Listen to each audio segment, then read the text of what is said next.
السلام علیکم ورحمۃ اللہ وبرکاتہ۔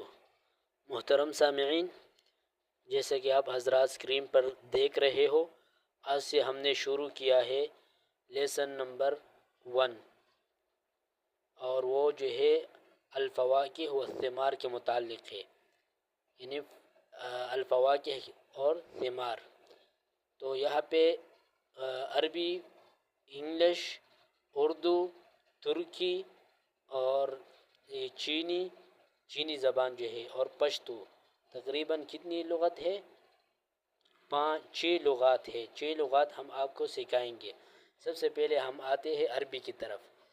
تو جیسا کہ آپ اول تصویر کو دیکھو، یہ ہے، تو اس کو عربی میں کیا کہتے ہیں؟ الفواکہ یا الثمار۔ اس کو انگلش میں کیا کہتے ہیں؟ فروٹ۔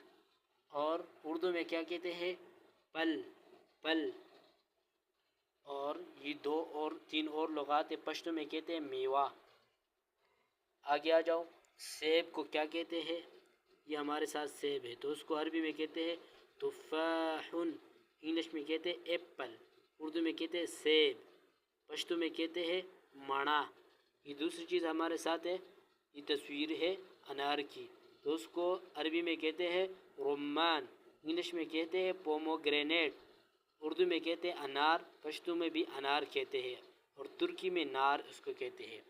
آگے آ جاؤ، یہ ہمارے ساتھ ہے آم، اس کو عربی میں کہتے ہیں امبجن، مانجو، انگلش میں کہتے ہیں مینگو، اردو میں کہتے ہیں آم، ترکی میں بھی مانگو کہتے ہیں، اور پشتو میں آم کہتے ہیں۔ یہ ہمارے ساتھ ہے انگور، اس کو عربی میں کہتے ہیں عنبن، انگلش میں کہتے ہیں گریپس، اردو میں کہتے ہیں انگور، ترکی میں کہتے ہیں ازم، اور پشتو میں کہتے ہیں انگور۔